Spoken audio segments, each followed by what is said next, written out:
What's going on, vets? Markel here, back with another video. Hopefully you guys have had a great Monday. So tomorrow is Tuesday, which means it is Tuesday roll call.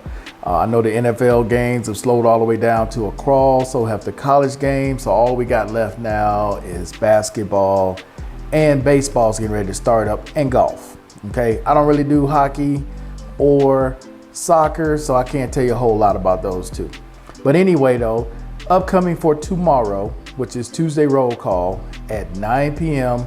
Eastern Standard Time. That's tomorrow at 9 p.m. Eastern Standard Time. Obviously, we got to talk about a lot that's been going on in the news. A lot's going on with the Department of Veterans Affairs. For example, there's been a bunch of inspector generals that have been fired at the Department of Veterans Affairs. There are a lot of other employees who are being laid off or giving notices at the Department of Veterans Affairs. Even though the Department of Veterans Affairs does have a stipulation that says anything that is an essential function, they can still hire people even when there is a freeze, a federal freeze on hiring. So we're going to speak about all that and how that may potentially work out, okay? I made a video recently where I talked about getting a second passport. And with some of the events that have recently occurred, I've spoken to some of my friends on WhatsApp and some other places and made them aware, like, hey, you know, some of you guys who are travelers, thinking about traveling, or in the location that you're in, you want to spend more time there, kind of bounce back and forth from the US to where you currently are. Yeah, you may want to think about getting some type of either retirement visa or residential visa that'll lead you to a second passport. Because at this point, and you guys have been seeing this in the news as much as I have, we don't know what's getting ready to happen in the future, okay? Travel at some point could be stopped if there's another pandemic, which I hope to God there never will be another one, but we don't know what's gonna happen. So a lot of this tit for tat that goes on in the news and on Twitter, and things can escalate very, very quickly. And I know here there's a lot of people, there's a lot of anger about deportees coming back here, and you got some suggestions that, you know, send back as many Americans who are here as deportees that have just come back. So tensions are starting to boil over a little bit here. I'm gonna be completely honest with you. If it gets a little too crazy here, even for me and my situation, which I'm nowhere near any of that foolishness that goes on here, I may end up bouncing myself, but I do have ties to the country. So with that being said though, guys, it's just a thought, something for you all to think about, because you never know what's going to transpire pretty much day to day right now, let alone week to week. All right. But I am looking forward to talking to you guys on Tuesday, which is tomorrow, about a variety of topics.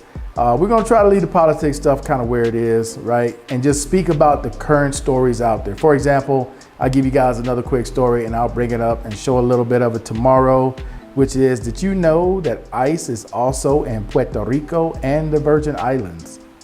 Did not know that. So ICE isn't just in the mainlands, they are everywhere. All US territories, Hawaii, Alaska, they're everywhere, okay?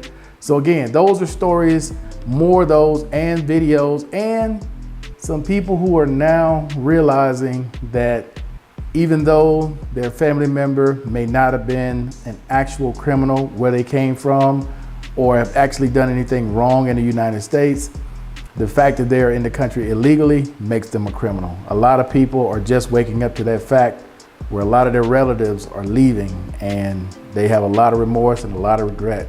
They feel like they were lied to.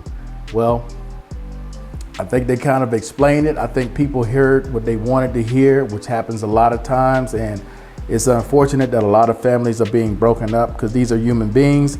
But, you know, I'm a nobody. I'm just speaking about what I see and what I hear on social media. But anyway, though, guys, that's going to be it for this video. Hey, I appreciate everybody who watches as always. I'm gonna leave you guys with some more visuals and some music here. For the person who asked about my video editing and where do I get a lot of this stuff from, I use three main editors, okay? A free one I can give you is Power Director, but they will leave their logo at the bottom. The main ones that I use are LumaFusion And I was using CapCut before it got destroyed with this recent ban of TikTok, because CapCut is owned by ByteDance.